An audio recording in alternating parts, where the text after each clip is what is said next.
berjumpa kembali dengan Bapak dalam pembelajaran pendidikan agama Katolik dan budi pekerti.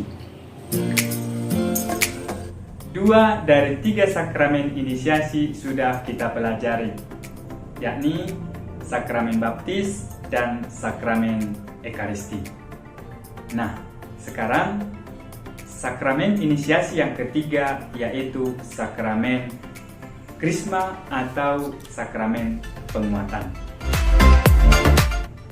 Adapun tujuan pembelajaran yang akan kita capai dari tema ini, yakni pertama, kita akan mengetahui apa syarat-syarat yang harus dipenuhi untuk dapat menerima sakramen Krisma atau sakramen penguatan. Yang kedua, kita akan mengetahui simbol-simbol yang digunakan dalam sakramen Krisma atau sakramen penguatan. Dan yang ketiga, kita akan mengetahui rahmat yang terkandung dalam sakramen Krisma atau sakramen penguatan.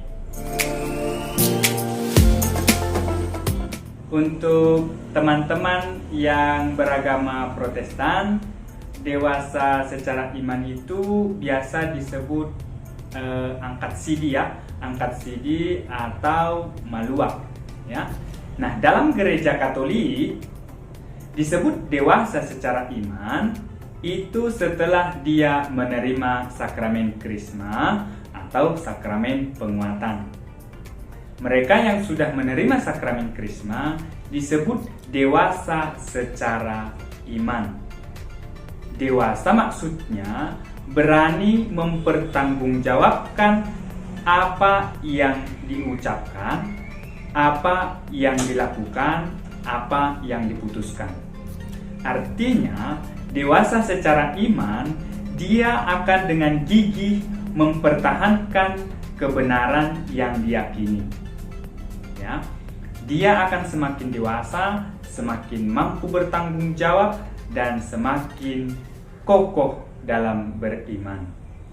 Dia bukan lagi hanya memperhatikan atau berorientasi pada diri sendiri, tetapi juga lingkungan sekitarnya, termasuk sesamanya.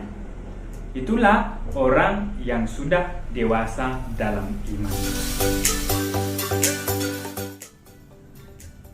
Apa syarat untuk menerima sakramen Krisma atau sakramen penguatan? Setidaknya ada 3 syarat yang harus dipenuhi.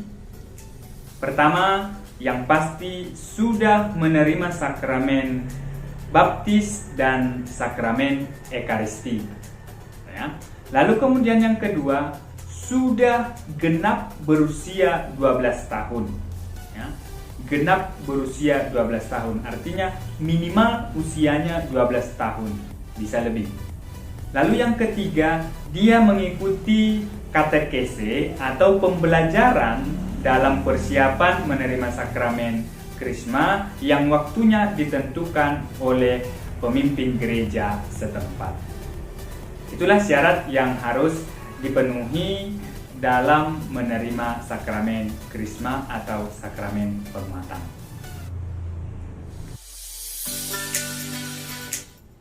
Siapa pelayan gereja yang bisa memberikan sakramen Krisma?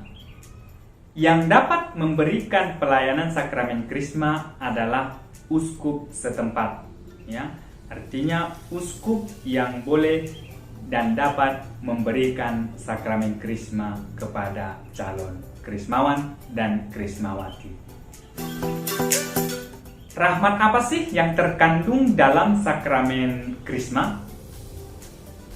Dalam sakramen Krisma, ketika ritus itu dilakukan, Roh Kudus dicurahkan atas calon penerima sakramen Krisma.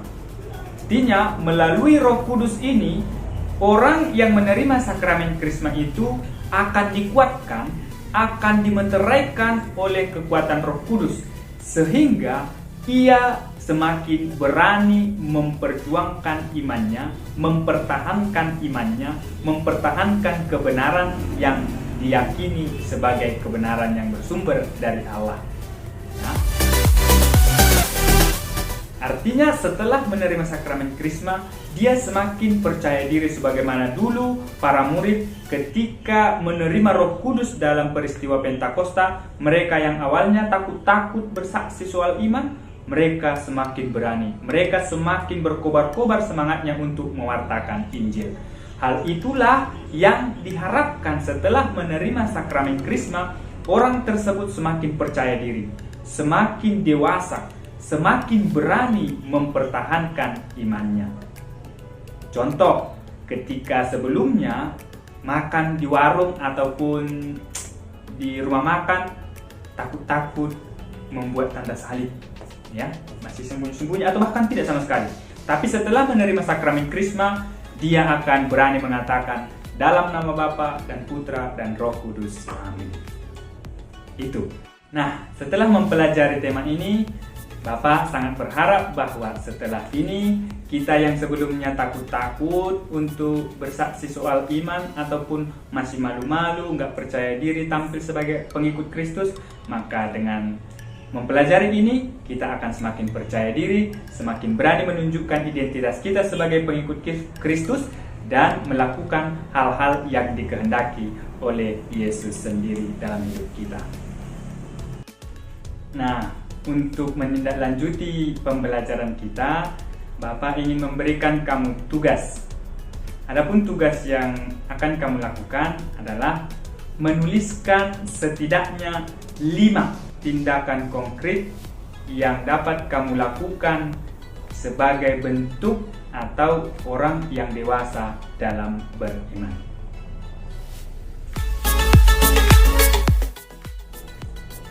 Demikian pembelajaran kita, nak. Bapak harap kamu tetap sehat, tetap semangat dalam mengikuti pembelajaran berikutnya.